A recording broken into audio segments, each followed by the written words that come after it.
Исәнмесез, хөрмәтле милләттәшләребез. Бүген Дөнья студиясендә кунакта шагыйрә Муса Җәлил исемендәге премия лауреаты. Шулай ук Габдулла Кариев исемендәге Казан Татар дәүләт яшь тамашачы театры директоры Луиза Янсуар. Луиза, исәнмесез. Исәнмесез. Бик шатмын бүген сезне үзебезнең студиябездә күрүгә. Луиза, менә мин бүген сезне шагыйрә буларак та, шул ук вакытта инде Кариев театрының җитәкчесе буларак та чакырдым. Шулай итеп, безнең сөйләшүебез поэзия турында да, драматургия турында да бар. Ләкин әңгәмәгә күчкәнче, әңгәмәбезнең иң тәмле өлеше ул барыбер шагыйрәдән шигырьләр тыңлау бит. Әңгәмәбезне дә әйдә шигырьдән башлыйк әле. Күзләреңә карар идем дисең. Артыгын дәшмә. Сулаганын тыңлап ятам җирнең. Бу үләннәр белән мин бер яшьтә. Берәүгә дә шишмәс серем барын, тоя туфрак килеремне көтә. Елмаям да үбәм. Елмаям да иренемә суты сеңеп бетә. Шул кадәрле җирсетәсен белсә, кайтыр идем икән әдәм җаны. Кайтыр идем. Теткәләнеп беткән өрфиягә калдырган җаны. Кайтыр идең, артыгын дәшмә. Күзләремә генә карап яшә. Сулаганын тыңлап ятам күкнең. Бу йолдызлар белән без бер яшьтә. Кызык шигырь. Луиза, сез хыялыймы? Мин шул кадәрле рәхмәтле әтием белән әниемә. Бу мәсьәләдә аларга рәхмәттән башлап китәсем килә. Чөнки мин икесенең дә ни дәрәҗәдә хыял белән акылны бергә баланста тотып яшәүләрен күреп үстем. Минем әтием математик, бик теге акыл белән эш итә торган кеше, ләкин шул вакытта ул бик хисле. Ул хәтта хинд кинолары караган вакытта да, мелодрамалар караган вакытта да еларга мөмкин. Шул вакытта ул бик күп укый, әдәбиятны сурынына эчә. Минем татар теле әдәбият укытучысы, филолог, теге кем әйтмешли, казалось бы, ул хыялый булырга тиеш инде. Ләкин ул шул кадәр бик теге умырткалы, бик акыл белән, бик рациональ эш итә торган кеше, һәм шул вакытта менә бу хыялый әдәбият дөньясын, мәдәни дөньяларны үзе аша үткәреп яшәүче кеше, һәм мин менә шул балансны тоеп үскәнгә күрә, миңа икесе дә бергә күчкәндер дип уйлыйм. Һәм яши, ниндидер структураларда да эшли, ул барыбер хыял белән акылны тигезләргә, бизмәннәрдә тотарга өйрәнәсең. Баланста тотарга бит өйрәнәсең. Шулай да менә шигърият дөньясына мәхәббәтне кем күбрәк тәрбияләде? Алай булгачлы, математик әтиме, әллә инде татар укытучысы әниме? Безнең гомергә гаиләдә уку культы булган. Гомергә әби бабайларда бөтенесе дә китапка мөкибән иделәр. Бездәге газета журналларны яздырып алалар. Мин үскән вакытта әбием инде, әни ягыннан әбием, ул почтальон булып эшләде. Ул вакытта авылга өеме белән газета журналлар килә иде. Без капчыкларга аларны шулай җыеп башта өстәлләргә, диваннарга таратып чыгабыз да, кемгә кайсы журнал, газета киләсен, хатларны. Моннан соң инде аларны капчыкларга тутырып, авыл буйлап өләшә идек. Башта авылның бер очына, аннан соң икенче очына. Һәм безнең әби гел подшивкалар ясап бара иде. Безгә Казан утлары журналында килә иде. Газеталар инде сүз әйтеп тә торырга кирәкми. Һәм миңа кичкенә вакытымнан Яшь Ленинче, Салават күпре, аннан соң Ялкын, веселые картинки, мурзилкалар, алар бөтенесен дә теге һәркемгә үзенең яшь категориясына карап яздырып баралар иде, кемгә нәрсә килә. Бабайларым, мин хәтерлим, нәрсәгә кирәк булган икән ул авыл бабайлары өчен, алар научный мирларны яздыралар иде. Укымышлы булганнар инде алар. Огонёкларны инде алалар иде. Һәм мин ничектер гомумән китапсыз, газета журналсыз, сүзсез, телсез дөньяда яшәмәдем. Гомергә шул дөньяда, шул мөхиттә яшәдем. Шуңа күрә ул миңа табигый иде. Минем әле мәкаләләрдә дә язып чыкканым бар. Безнең өйдә шулай сөйләшәләр иде язучылар, һәм гомумән мәдәният өлкәсендәге шәхесләр турында Саҗидә апаң дип сөйләшәләр иде, Саҗидә Сөләймановна. Мин аны безнең ниндидер ерак туганыбыз дип уйлый идем. Ул кайдадыр безгә нигә кайтмый икән дип уйлый идем. Шулай ук карыйбыз бит инде телевизордан һәр вакытта карап барабыз, ул вакытта спектакльләр күрсәтәләр. Алар менә Дунайлар уйныйлар инде менә. Ул безнеке дип, Наил абыйың дип, анда Ренат Таҗетдиннар уйнаганлыкта, Ренат абыйың дип. Нигәдер ул шундый теге фамильярлык та түгел, ләкин шул ук вакытта шул шәхесне үзенә якынайтып, безнеке дип ярату, хөрмәт итүнең ниндидер бер билгесе иде һәм шуңа күрә мәдәни дөньяны мин сулап үстем. Аларга бик рәхмәтле. Шигырьләрне язганнар әбием дә, әнием дә язган, ул көндәлек өчен генә язган шигырьләр булган, бәлки мин дә кирип китмәс идем. Бу шигърият дөньясына шулай ук әниемнең бик рациональ теге акыл йөртү һәм стратегик сәләтенә бәйле килеп чыкты ул. Бездә шундый смотрлар ясыйлар иде инде, концертлар куя идек без. Районнан киләләр дә бәялиләр инде менә бу мәктәп ничек анда чыгыш ясады, икенче мәктәп урыннар бирәләр бит инде. Укытучыларга әтием мәктәп директоры алар өчен инде галочка плюс. Шунда әни миңа әйтә, кызым, менә смотрга үз шигырьләрең белән чыгыш ясарга дигәннәр. Әйдә яз әле. Мин шигырьләрне укыйм, шагыйрьләрне бик яратам, яттан беләм, ләкин башыма да бер кайчанда килеп караган иде, мин шигырь язып карый алам дигән. Ой, мин шунда язып карадым, ул ниндидер шундай десакрализация булгандыр инде.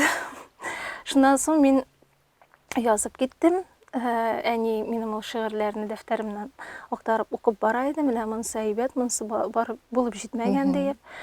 Аннан соң ниндидер бер мин шундый чорга кергәчтен, минем язган шигырьләрем ничектер башка төрлерәк булган кебек тыела башлагачтан, алар шигырьгә бераз гына, бер-ике адымга гына якыная башлаганын тойганнан соң, әни ул дәфтәрләрне актарып карамый башлады һәм гомумән минем күңел дөньяма, шигырь дөньяма матур сүз булмаса да әйтәм, кирип тыкшынып йөрми башлады дип әйтим инде. Шуннан китте һәм мин әле хәзердә белмим, ул сорауга җавап тапканым юк. Гомумән кеше без бит инде төрле ракурстан карыйбыз. Шигърият ул Аллаһ Тәгалә тарафыннан бирелә, ул кешегә я бирелә, я юк дип. Ләкин миндә шундый бер зур сорау калды, җавап таба алмаган. Әгәр дә мин шул вакытта язып карамасам, әни кушуы буенча гомумән җөрьәт итер идем микән, мин дә язырга хокуклымын дип. Луиза, без сезнең белән бит инде күптәннән таныш. Мин сезнең әле язучылар берлегендә эшләгән вакытларыгызны да яхшы хәтерлим. Әле яшь шагыйрә булып, хәзер инде мин сезне яшь шагыйрә дип әйтмәс идем. Сез инде хәзер үз аягында нык басып торучы шагыйрәбез безнең. Яшь шагыйрьләр булу, ул теге түбәнсетеп, бездә түбәнсетеп әйтергә дә яраталар аны, ләкин безнең сөйләшкәнебез дә бар үзара, теге үземнең буын шагыйрьләре белән дә, өлкәнрәк буыннар белән дә, Рәдиф абыйга таш әйтә иде, аны гел яшь шагыйрь, мәхәббәт шагыйры дип йөрсеннәр әле ул. Менә мин сүземне нәрсә дип дәвам итәсем килә. Менә минем күзәтүләрем буенча, әгәр дә инде шигърияткә беренче адымнарын атлаучы шагыйрьләр дип алсак, әйме, бу яктан кемнәрдер бит әле ул шигърияткә килә алмыйча, үзенең остазын таба алмыйча, үз юлын таба алмыйча газаплана дип әйтик. Ә менә бу яктан Луиза Янсуар ул бик бәхетле шагыйрәләрнең берсе дип әйтер идем әле мин. Чөнки сезне ничектер шигърияттә сезнең сәләтегезне күрделәр. Сезне ничектер үз итеп кабул иттеләр. Сез бит ят кеше булмадыгыз язучылар берлеге эшендә, бит. Менә бу ниндидер бер бәхет елмаюымы, әллә инде ниндидер бер очраклыклыкмы? Сезгә булган игътибарны сез ничек кабул итәсез? Менә аны яшьлегеңдә аңламыйсың ул әйберләрне, аны тора бара, әзрәк кенә инде теге акыл утырта башлагачтан, өлкәнәя башлагачтан аңлыйсың. Без хәзер дә әле менә кичә бездә Кариев театрында бик матур очрашу булды. Без Караш дигән инсценировка мәктәбен оештырып җибәрдек. Һәм шуның кысаларында безнең очрашу булды. Ике авторыбыз белән безнең театрда алар бик шәп теге тандем булып эшләп киттеләр. Бу режиссер Тимур Кулов һәм инсценировкалар авторы драматург, яшь драматург Айдар Әхмәдиев. Һәм менә шул очрашу вакытында нәрсәдән сүземне ерактан башлыйм. Килгән иде һәм катнашты ул мәктәптә безнең Лилия Гыйбадуллина шагыйрә. Һәм без шуннан соң кафега кереп утырып, чәй эчеп, сөйләшеп утырган вакытта, айкадык инде искә төшереп безнең менә шул Казан утлар редакцияларына, язучылар берлеклегенә килеп йөргән вакытларыбызны, яшьлек хатирәләрен бергәләп менә бу шигырь тусовкаларында дип әйтгәндә бергәләп кайнашкан вакытларны. Һәм шуны сөйләшеп утырдык. Безгә чынлап та бик зур бәхет елмайды. Беренчедән без Рәдиф абый Гаташның бик бәрәкәтле фатиха биреп, безне үстереп, үсендереп тә җибәреп, канатлар куеп шулай тәрбияләвен тойдык. Без аның чынлап торып мәктәп һәм тәрбия икәнлеген, ул аны олыгайгач кына аңлый башлыйсың. Чөнки яшьлектә ул ничектер үзеннән үзе менә ул карт-бланш бит инде дөресен генә әйткән вакытта килгән яшь авторга менә шундый мөнәсәбәт, ул үзенә күрә бер карт-бланш. Һәм син аны шулай булырга тиеш кебек кабул итәргә мөмкинсең. Яки син аны аңлап бетермисең, ул ничектер бөтен кеше белән дә шулай була кебек тоеласың. Мин бик яхшы хәтерлим, Айдар абый Хәлим язган иде минем кичкенә генә менә шундый кыш теле кадәр генә китабым турында. Һәм мин язучылар берлегенә килдем дә инде, миңа әйтәләр, мине эзләп табып алдылар да инде аудиториядан. Шарова чыгыгыз әле диләр, мин чыктым. Ул вакытта кәрәзле телефоннар юк бит инде, сезне язучылар берлегенә чакыралар. Мин инде йөгереп килеп җиттем инде. Карасам, бу язучылар берлегенә кабул итү утырышы икән. Һәм мин ул системаны да уйлап та караганым юк, башыма да кертеп. Мине бит инде беренче китабымны тикшерделәр, остахана тәкъдим итте. Мин әлбәттә балай, башыма да килми ул эшләрнең ничек эшләнгәне. Һәм шунда мине карап торган бөтен язучы абыйлар без инде кичкенәдән күктә болытларда утырып шигырь язып утыручы абыйлар итеп күз алдына китергән бөтенесе дә шунда. Мин хәзер кердем дә инде курка-курка гына Рәдиф абый янына барып постым. Күренмичәрәк теге артынарак качыбрак торам инде, шунда Айдар абый Хәлим дә бар. Һәм менә мин хәзерге аңым белән аны менә искә төшереп утырам. Айдар абый ул вакытта бераз гына үпкәләбрәк тә калды. Мин бу бала турында язып чыккан идем. Ул килеп сөйләшмәде минем белән дип. Һәм мин аны аннан соң инде теге реабилитировалась дип әйтик инде, Айдар абый белән утырып сөйләшкәнебез булды. Ул аңлап бетермәүдән, ул белеп бетермәүдән, сине бит инде берәү дә өйрәтеп кертеп җибәрми, ничек иттереп анда үзеңне тотарга, нишләргә икәнлекләрен. Һәм тагын икенче ягы бар, син аннан соң өлкәнәя, акылың керә-керә. Тәҗрибә туплый, син ничек иттереп ул абзыйлар белән, өлкән буын шәхесләре белән ничек иттереп син мөнәсәбәтләреңне корасың, ничек иттереп аларның тәҗрибәсен аласың, ничек атлап китәсең дигәндә. Яшьлек максимализм ул кайвакытта бик акыллы, бик гениаль да булырга мөмкин. Ләкин ул генияң синең, ул максимализмың синең кая таба юл ала, ансы да синең эшкә умырткаңнан һәм үзеңне кыйблаңны дөрес итеп билгеләүдән тора дип уйлыйм. Безгә бик зур бәхет елмайган икән, без шул чорның менә бу 60-нчы елларда дөнья тоткан, мәйдан тоткан һәм инде безнең белән очрашкан вакытта үзләре шундый ир уртасы чорын үтеп, ниндидер иҗатына да күпмедер дәрәҗәдә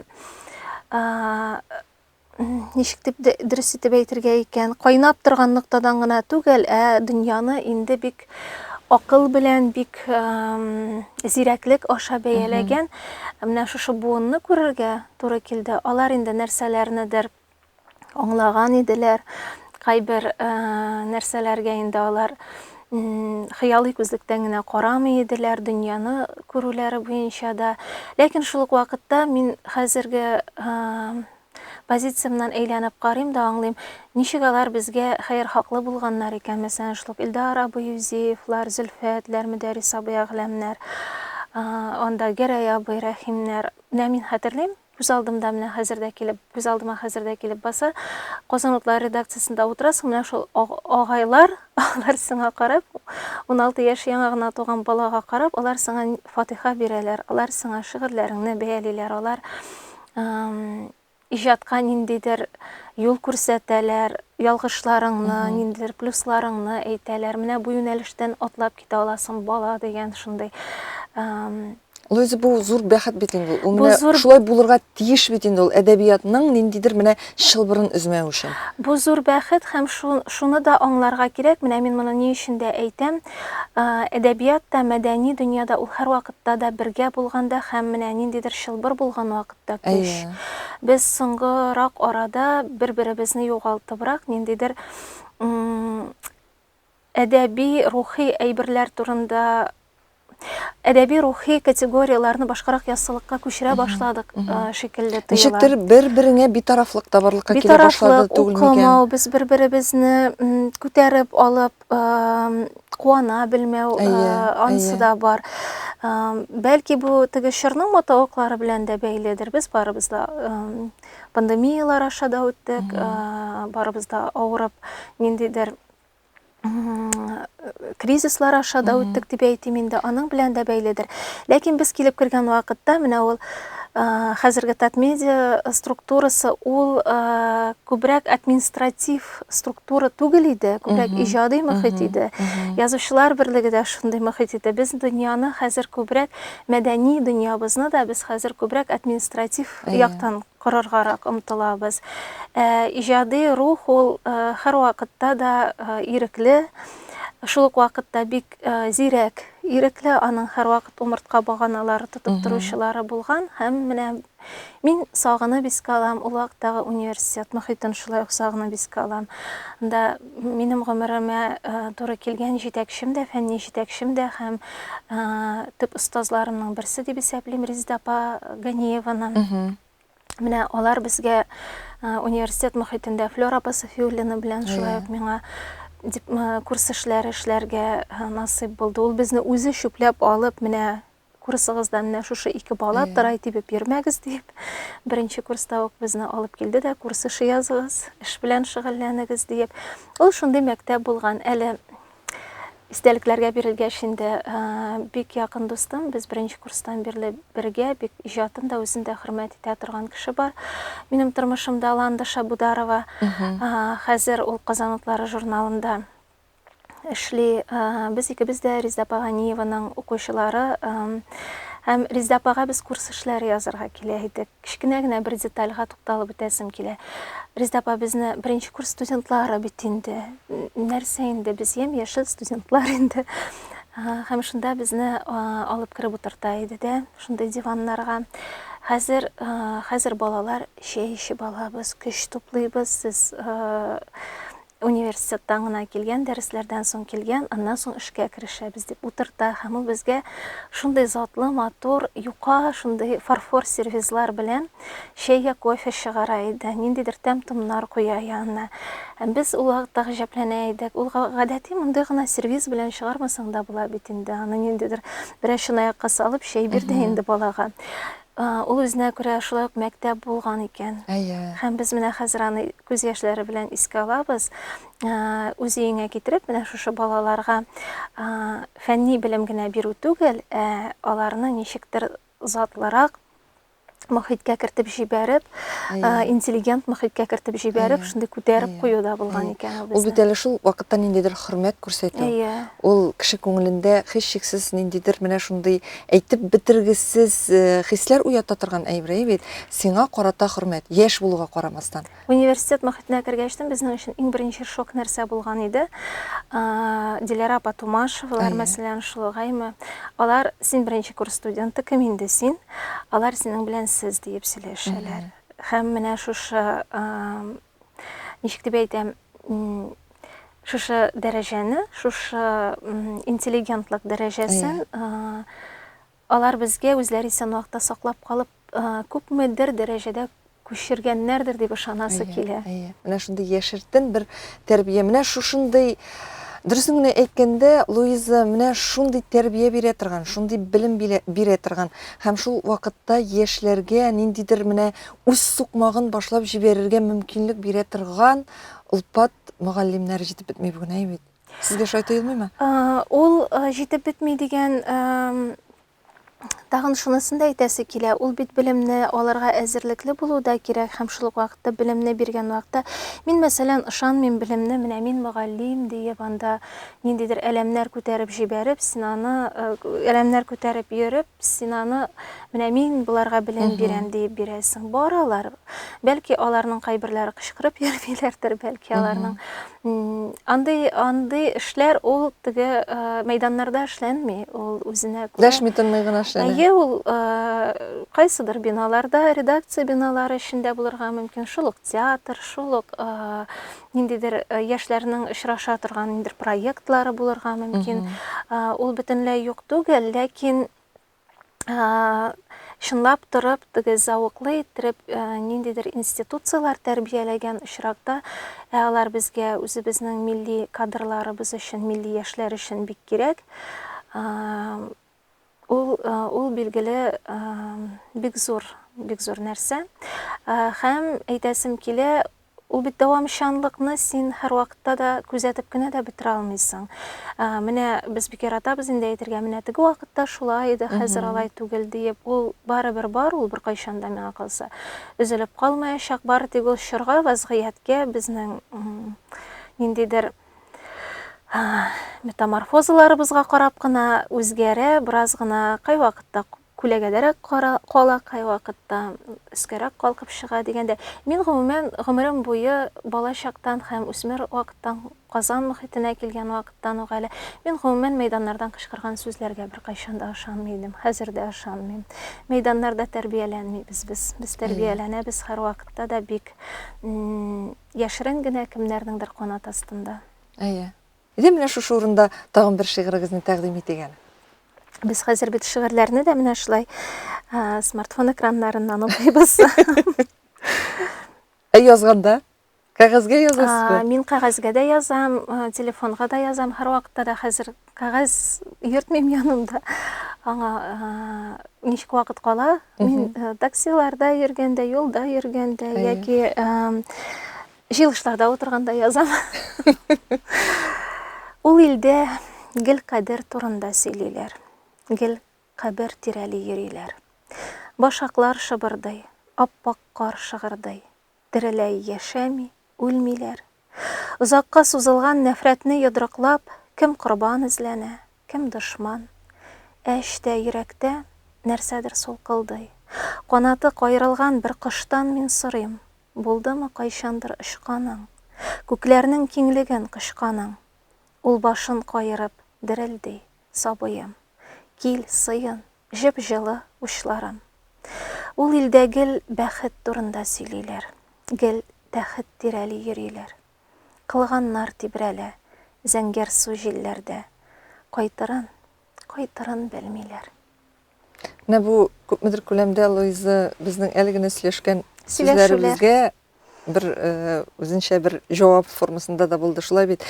Луиза Янсуар бүген күбрәк нинди темаларны яратып үзе өчен менә нинди темаларга иҗат итә? Сезгә кайсы темалар якынрак? Милләтме, җәмгыятьме, мәхәббәтме, туган якмы? Аеруча яраткан һәм җиңел шигырьләр туа торган. Мин гомумән темаларны язган кеше үзе уйлап утырып, менә мин бу темага алыйм әле дип сөйли дип килешмәс идем. Ул алай түгел, ул синең бөтен эчке ниндидер органикаңнан чыга һәм ул тема сине бәлки үзе дә сайлап аладыр әле. Чөнки син бит инде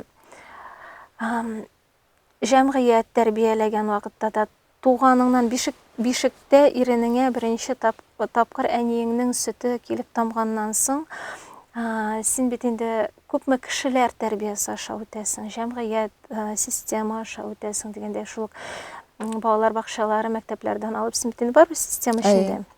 дигәндәй, безгә шундый бәхет тәтеде, без авыл тәрбиясе, менә шул теге авылда бит инде син тәгәрәп үсәсең, ул бик кызык. Хәзерге вакытта менә без әйләнеп кайтып шулай анализлыйбыз үзебезнең урта яшьләр чорыннан дип әйтик инде. Без бер кызык кына әйбер исемә төште сөйләшү барышында.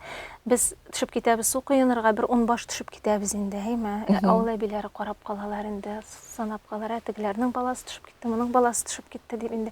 9 баш менәбез икән, алар безне тезеп бастыралар да, кая 10нчы башыгыз дип сорыйлар инде. Ул үзенә күрә шундый теге шулай ук система булган, ләкин ул бик гасырлар буе шундый оешкан, шундый бик сак, ләкин шул ук вакытта бик дөрес дип әйтер идем, система булган. Менә шәхсән минем өчен шулай тоела. Шуннан әйтәм, менә син шулай тәрбияләнеп үсәсең еллар буе, һәм шуннан соң инде син ниндидер продукт булып җитешәсең бит инде, көндә сиңа ниндидер өстәмә информация килә, син ниндидер сынаулар, кечкенә зур сынаулар аша үтәсең, һәм темалар алар синең үзең һәм җәмгыять белән, үзең һәм дөнья, үзең һәм космос белән, галәмең белән, кешеләр белән аралашуларыңнан формалаша дип әйтим. Укыган китапларыңнан, караган фильмнарыңнан син һәр вакытта да нәрсәндер сеңдереп продукт буласың бит инде. Продукт дигәндә теге начар мәгънәдә әйтүем түгел. Һәм миңа калса, менә шулар бөтенесе дә сиңа ниндидер иҗади юнәлешләргә чыгарга мөмкинлек тә бирә, һәм шуларга этәреп тә кертә сине. Миңа кайчандыр бер язучы абый исемен әйтәсем килми. Ул үзе тыңласа танып алачак үзен, әйткән иде, менә нәрсә инде ул шигъриятеңдә синең һәм социаль темаларда, һәм милләт темасы да, һәм мәхәббәт темасы да бергә кушылып беткән, буталышып беткән.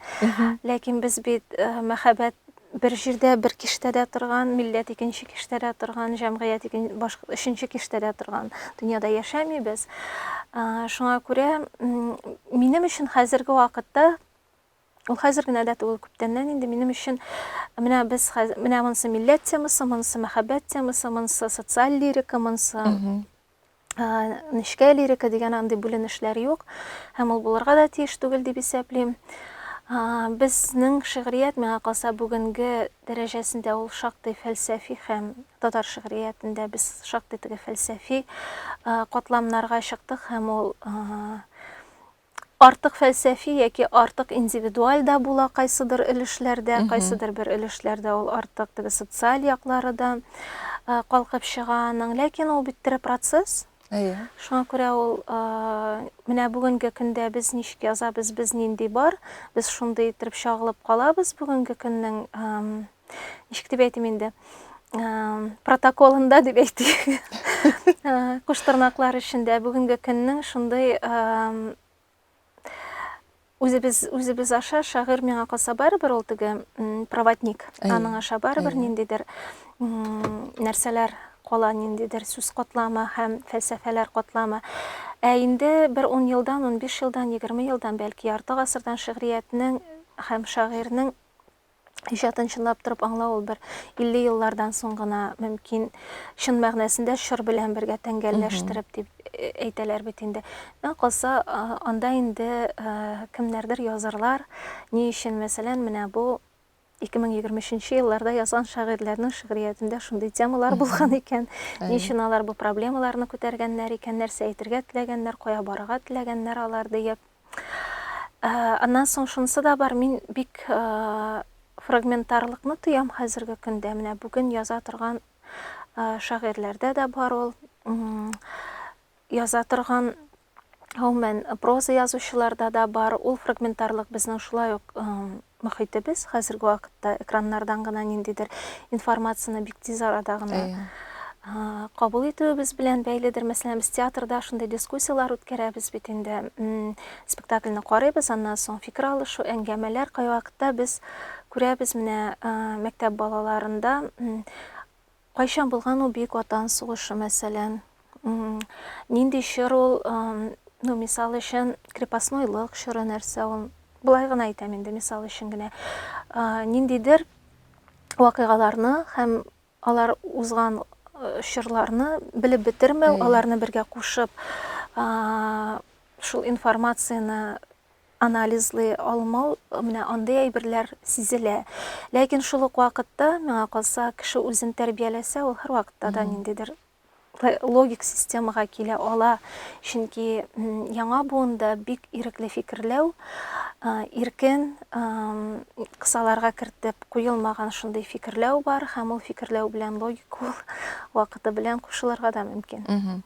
Яшьләр ул һәр буынның яшь кешесе ул бит инде барыбер узып баручы буын белән һич кенә дә тәңгәл була алмый һәм ул һич кенә дә алар уйлаганча уйлый алмый. Шуңа күрә бүгенге көндә әгәр дә инде без яшьләр иҗатка килми дип әйтәбез икән һәм бүгенге яшьләрнең иҗаты аңлаешлы түгел дип әйтәбез икән, бу һич кенә дә алар арасында иҗади күңелле кешеләр юк дигән сүз түгел бит инде, әйме?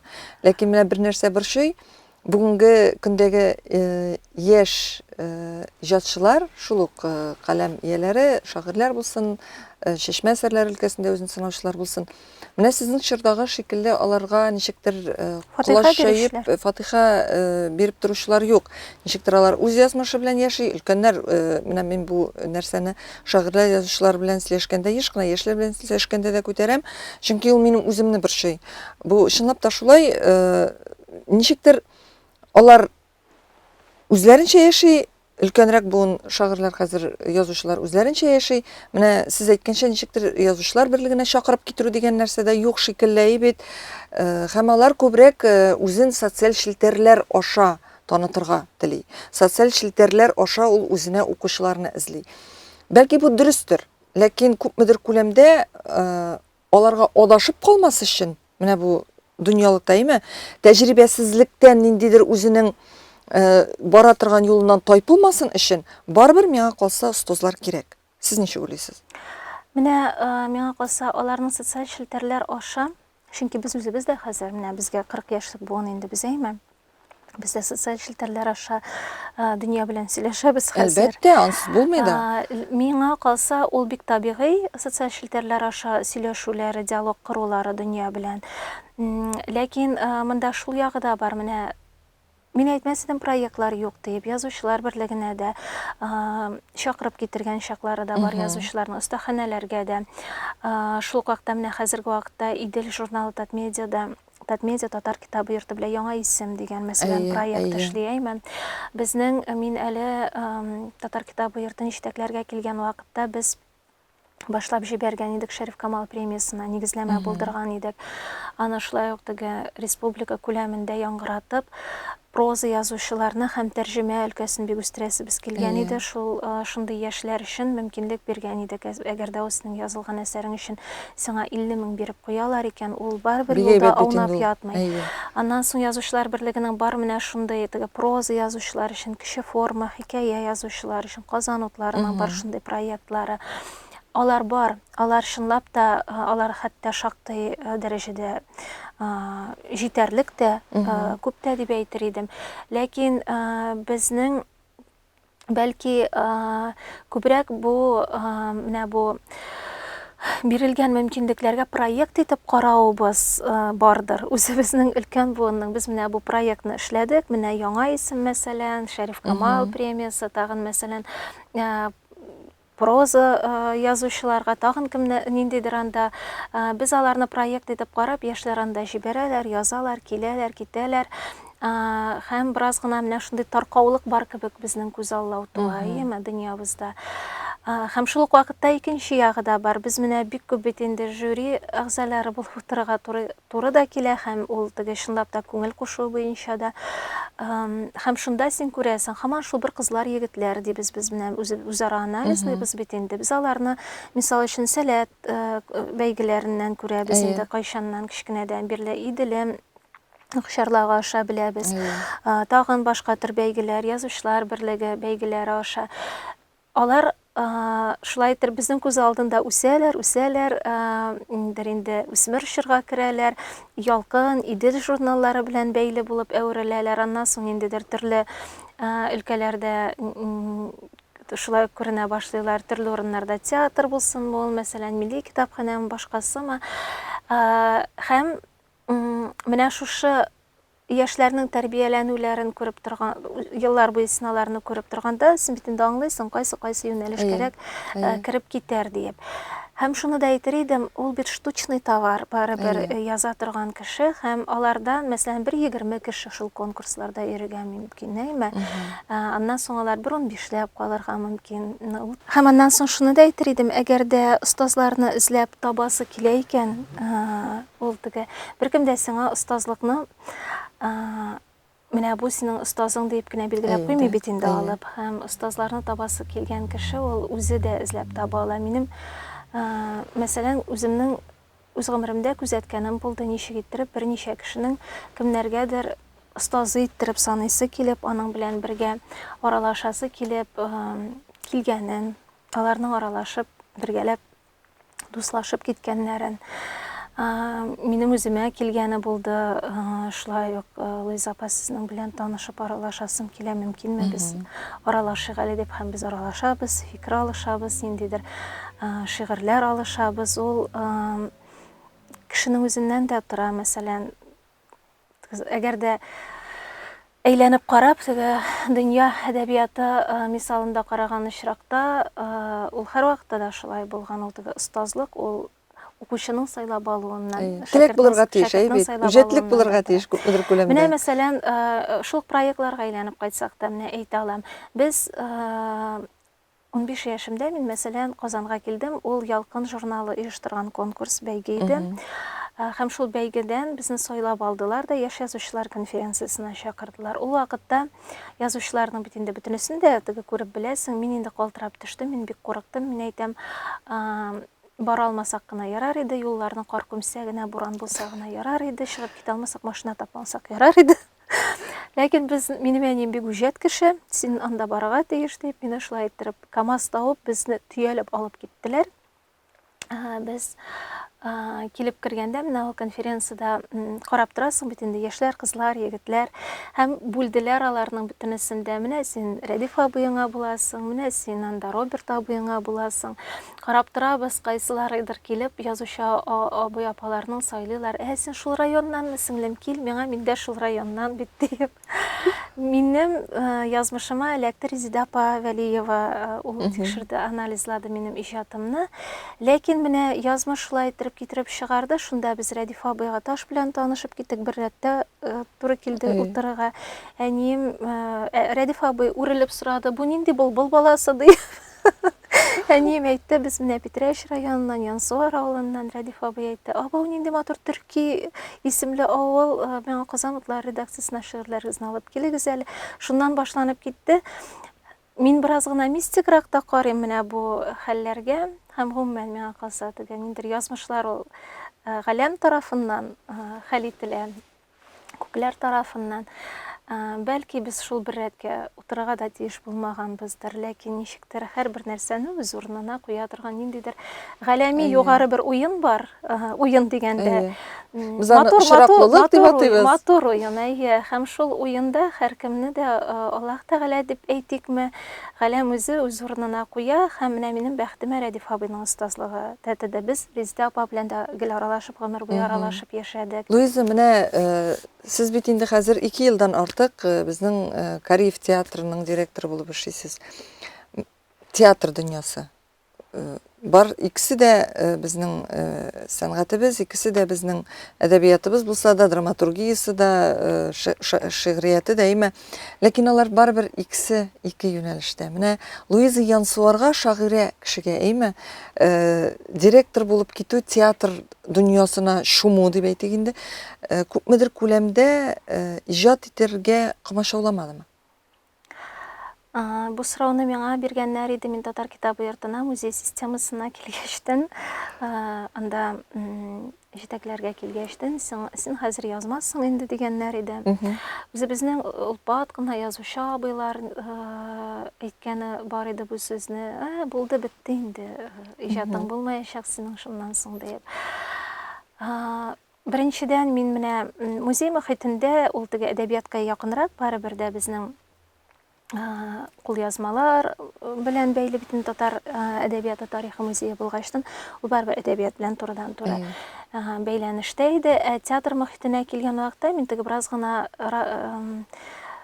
ничек дип әйтим, перспективаны бераз гына борылып карап үтәсем килә. Мин үзем гомумән кайчанда булса драматургия язармын дип шулай ук башыма китергәнем юк иде. Ул ниндидер һәрвакыт очраклыклар, ул ниндидер табигый бер юнәлешләргә әйләнеп китә аннан соң.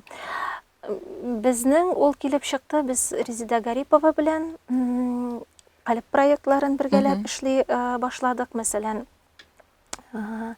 мин һәм Йылдыз Миңнуллина сценарий язып, Резида режиссеры булган шундый бер проект булды безнең Одиссея Рәдиф Гаташның иҗаты поэзиясе буенча. Аннан соң без мисал өчен эшләдек Ахматованың тәрҗемәләре буенча шундый спектакль. Аннары Резида Гарипова минем шигырьләр буенча ишек спектаклен эшләде. Һәм без шуннан ничектер бер-беребез белән мин аны әйтергә яратам, ул сүзне аны бөтен кеше дә дөрес аңламый. Теге негативрак ракурста аңлый, ләкин ул негатив түгел, җеннәребез килешеп китте дә, ничектер без шуннан язып киттек тә, әйдә әле ни өчен язып карамаска бергә. Менә шулай утырып язып карадык. Ул Карурман спектакле булып Тинчурин театры сәхнәсендә аннан соң дөнья күрде. Без менә шуннан башланып китте. Аннан соң без Сәйдәш йокысызлыкны иҗат иттек. Кариев театры сәхнәсендә Алтын чәчне эшләдек. Ул бөтенләй белән теге план корып, менә без хәзер менә шулай эшлибез дигән шундый план түгел иде. Шулай ук галәм уены булгандыр. Театрга килүем миңа калса менә шушы театраль проектлар белән бәйле иде. Аннары мәдәният министры Ирада Ахвиҗанова миңа бик тиз араларда карар кабул итәргә дип тәкъдим ясады. Һәм мин килгәннән соң әле кичә генә 2 ел ярым булды инде. Кичә генә шушы очрашу вакытында егетләрне карап утырдым. Шушы Тимур белән Айдарның, алар бит инде шушы 2 ел эчендә 2 спектакль эшләп чыгардылар. Һәм шаяру да бар сүзләрдә, ярым шаяру да, шул вакытта дөрестлек тә бар. Мин егетләр белән фотога төшкән вакытта мин әйтәм, егетләр, сезнең кебек тандемлар тусын өчен генә дә бу театрга килергә кирәк булган икән диеп. Нәрсәдән әйтүем, бу театрның, Кариев театрының әлбәттә үзенең инде үткән юлы һәм ул үзенә сызган кыйблалары, традициялары бар. Ул миңа кадәр менә гүзәл килгән вакытта да шулай иде, мин килгәндә дә шулай. Һәм аның үзара ниндидер дөнья белән дә, үз эшләрендә дә аларның театр кешеләренең инде үзара мөнәсәбәтләре, корылган мөнәсәбәтләре бар.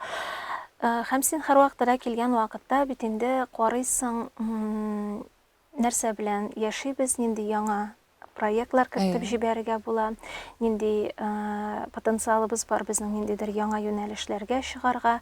Мин нигездә килгәннән бирле менә шуларга басым ясарга тырышам һәм минем өчен театр дөньясын мин көндә өйрәнәм әле. Һәм җитәкләү ягыннан да һәм иҗади ниндидер ничек дип әйтим, иҗади яктан да көндә өйрәнәсең. Без бүгенге көндә мин театрыбыз белән менә Россиянең төрле төбәкләренә, шәһәрләренә, фестивальләргә, гастрольләргә йөреп, театрның исемен Россия театр пространствосында да ныгытуыбыз өчен бик шатланам. Шул вакытта безгә ярдәм итеп тора торган театрның һәрвакытта да уң кулы булган кешеләргә бик зур рәхмәтләремне без лабораториялар, фестивальләр уздырган вакытта шул Нияз Игъламовлар менә безнең әйтеп үткән иде инде авторларыбыздан берсе Айдар Әхмәдиевлар бик ярдәм итәләр. Булат Минкин, театр тәнкыйтьчеләре шулай һәрвакытта да театрга бик хәер-хаклы булып киләләр, үз фикерләрен белдерәләр. Театрның бүгенге көндә инде менә хәзергә тупланып өлгергән ул һәм өлкән тамашачылар өчен үзенең репертуары бар. Без менә бу сезон ачылып киткән вакытта, һәрвакытта да менә шушы тамашачыларга 30 августка кадәр менә бер атна кала тәкъдим итәбез. Нигездә менә шушы инде безнең ныгып еллар буе килгән репертуарны, анда комедияларны, шул ук вакытта психологик ниндидер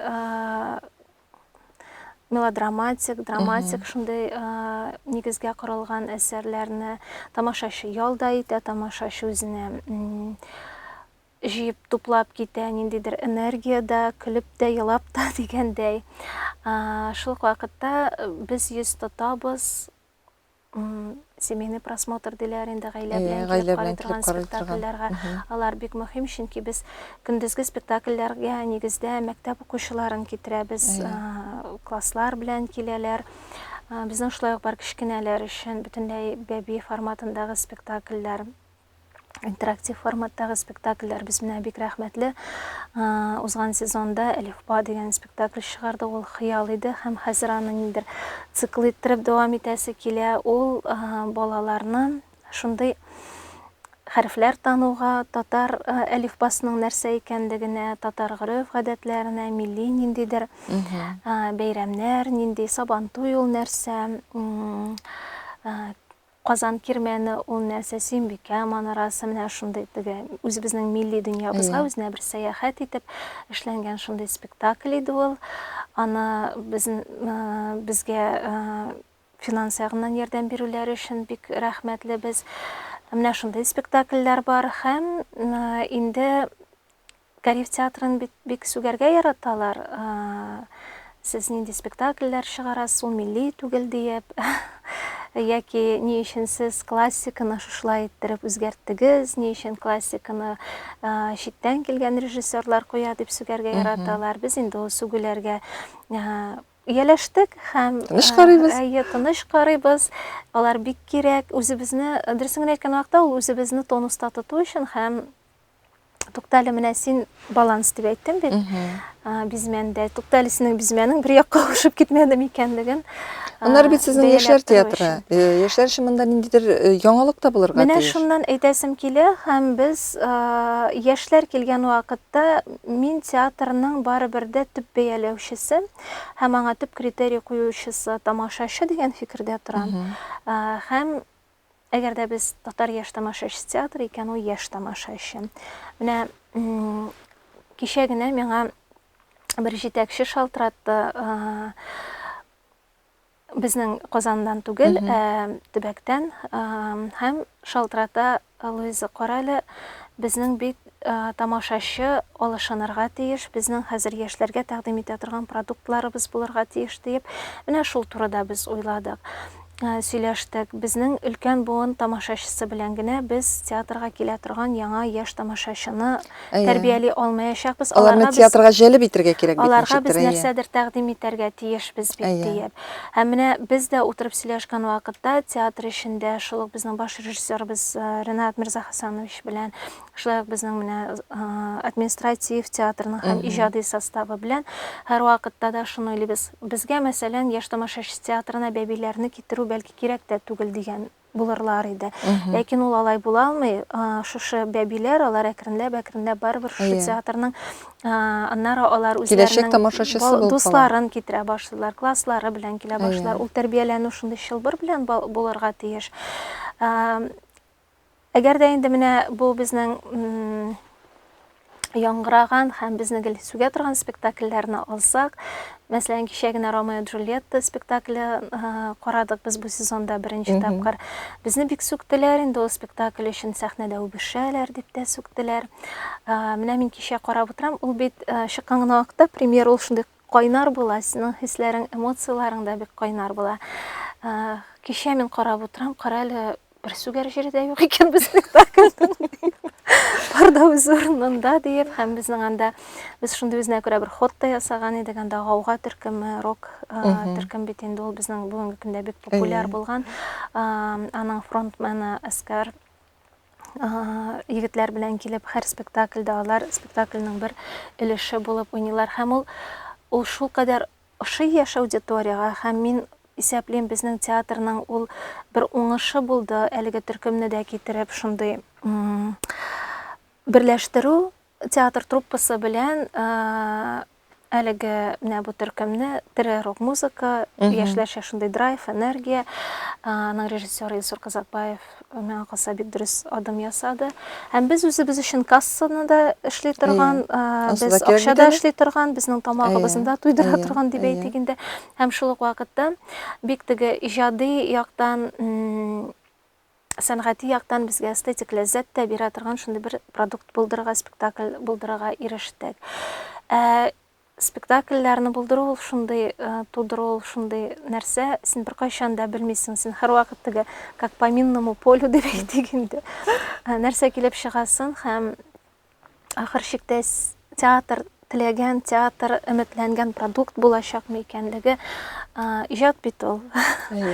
Ләкин менә шулай итеп сайды-сайды, тырыша-тырыша, изли-изли бара ул. Һәр театрда шулай итеп бара дип уйлыйм. Луиза, менә чынлап та мин уйлый идем, сез әле директор булып урнашкач та, чынлап та җитәкче булу Луизага ни дәрәҗәдә комачаулар икән дип. Юк, мин уйлыйм, һеч кенә дә. Миңа калса, әле театрга килү сезне икенче яктан канатландырып, икенче караштан чыгып иҗат итү мөмкинлеген дә тудыргандыр дигән уйда калам. Шуңа күрә иҗади уңышлар телим. Шигърият өлкәсендә дә, драматургия өлкәсендә дә, һәм шулай ук менә җитәкчелек өлкәсендә дә мин сезгә зурдан зур уңышлар телим. Сезнең әле потенциалыгыз күп, сезнең әле мөмкинлекләрегез чиксез. Сез әле, ничек дип әйтим, иҗади тормышның иң матур мизгелендә иң тәмле хисләрне кичереп яшисез. Шуңа күрә театрыгызда да тамашачыгыз тулып торсын, балалар да килсен, өлкәннәр дә килсен. Нәкъ менә буыннар чылбырын саклый торган театр, шуңа күрә бернинди тәнкыйтькә карамыйча, бернинди сүзгә карамыйча иҗат итүегезне дәвам итегез. Инде киләчәк театрның эшчәнлегенә үзе үз бәясен бирер. Тапшыруыбыз ахырына якынлашты, ләкин мин сездән аны шигырь белән тәмамларга тәкъдим итәр идем. Бик зур рәхмәт теләкләрегезгә һәм чынлап та безгә бүгенге көндә, хәзерге вакытта театр ул тамашачының бик сусап килгән урыны һәм үзенең психологик кичерешләрен, ничек дип әйтим, психологик яктан үзенә дава табу урыны да һәм шул ук вакытта ниндидер сорауларына җавап эзләп килгән урыны да. Мин теләр идем безгә акыллы, зирәк һәм куркып әйтмим бу сүзне, интеллектуаль тамашачы. Һәм шул ук вакытта теләр идем театрга да команда белән бергә бик яратып һәм һәрберебез дә ләззәтен табып эшли торган проектлар насыйп булсын. Амин, шулай булсын. Бу хәзер генә язылган түгел, күптәннән язылган бер шигырь, нигәдер урынлы кебек тоелды. Укыйм әле. Рәхмәт. Икебез өчен дә бер үк күк, мин анда чәчәкләр үстерәм. Һәм көләм синең һәр сүзеңнән, һәм йөрим болытлар өстеннән. Икебез өчен дә бер үк җир. Ул җирдә юк алыш, юк сагыш, юк шикләр, юк читләр, юк бикләр, бомбалар, атом төш, нурланыш. Икебез өчен дә бер үк жан, тора ул мең төрле төсмердән. Һәм безне беркем дә сөрмәгән. Мин анда чәчәкләр үстерәм. Шәп шигырь. Менә чәчәкләргә күмелеп, тамашачының алкышына күмелеп, әйме, инде шигърият дөньясында укучыларыгызның тәмле сүзләренә куанып, иҗат итеп яшәргә насыйп булсын. Бик зур рәхмәт сезгә тапшыруга килгәнегез өчен. Хөрмәтле милләттәшләребез, бүген Дөнья студиясендә кунакта шагыйрә Муса Җәлил исемендәге премия лауреаты һәм Габдулла Кариев исемендәге Казан Татар дәүләт яшь тамашачы театры директоры Луиза Янсуар иде. Әңгәмәне Энҗе Шәйхетдинов алып барды.